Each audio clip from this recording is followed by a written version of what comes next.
Penghormatan terhadap Bunda Maria dalam tradisi Katolik didasarkan pada keyakinan bahwa ia adalah seorang wanita yang dipilih oleh Allah untuk menjadi Ibu Yesus Kristus, Sang Juru Selamat.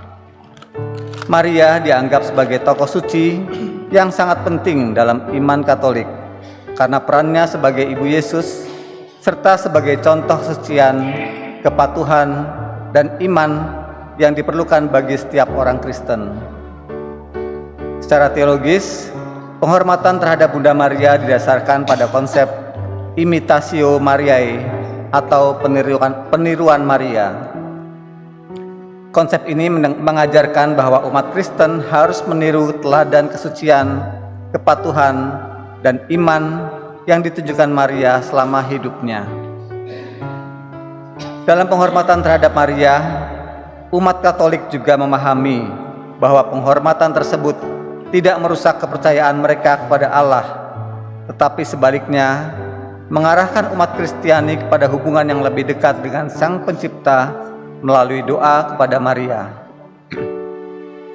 Selain itu, penghormatan terhadap Bunda Maria juga didasarkan pada keyakinan akan peran Maria sebagai perantara atau pembawa doa kepada Allah.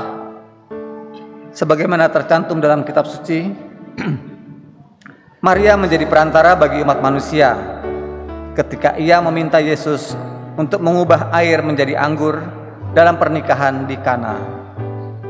Sebagai perantara, Maria dianggap dapat membawa permohonan umat Kristen kepada Yesus dan Allah, sehingga umat Kristen memohon doa Maria dalam pengharapan agar doanya didengar oleh Allah. Secara keseluruhan, penghormatan terhadap Bunda Maria dalam tradisi Katolik memiliki dasar teologis yang kuat dan berkaitan dengan keyakinan bahwa Maria adalah contoh kesucian, kepatuhan, dan iman yang penting bagi umat Kristen, serta peran Maria sebagai perantara atau pembawa doa kepada Allah. Bunda Maria memiliki peran penting dalam ajaran Katolik, dan berbagai rujukan tentang dia terdapat dalam kitab suci. Beberapa kutipan Alkitab yang sering dikaitkan dengan Maria antara lain: pada Lukas 1 ayat 28, "Salam hai engkau yang penuh kasih karunia, Tuhan menyertai engkau."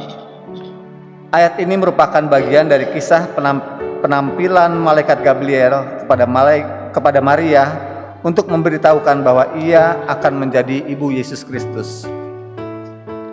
Dalam Lukas 1 ayat 42, "Dan bertepuk tanganlah perempuan itu dan berkata, 'Terpujilah engkau di antara segala perempuan, dan terpujilah buah rahimmu.'" Ini adalah kata-kata Elizabeth ketika Maria datang berkunjung kepadanya setelah mendengar kabar bahwa ia akan menjadi Ibu Yesus. Dalam Yohanes 2 ayat 1-11, kisah pernikahan di Kana. Ketika anggur habis, Maria meminta Yesus untuk mengubah air menjadi anggur, yang menjadi tanda keajaiban pertama Yesus. Dalam Yohanes 19 ayat 26-27, ketika Yesus sedang disalibkan, ia meminta muridnya Yohanes untuk menjaga ibunya. Yesus berkata kepada Maria, "Ibu, inilah anakmu." Dan kepada Yohanes, "Ini ibumu." Ayat ini menunjukkan bahwa Yesus menugaskan Yohanes untuk merawat Maria sebagai ibunya. Selain kutipan-kutipan tersebut, ada juga referensi lain tentang Bunda Maria dalam kitab suci, baik Perjanjian Lama maupun Perjanjian Baru. Namun perlu diingat bahwa penghormatan dan kepercayaan kepada Bunda Maria tidak hanya didasarkan pada rujukan Alkitab semata, tetapi juga pada pengalaman dan tradisi gereja yang telah berkembang selama berabad-abad.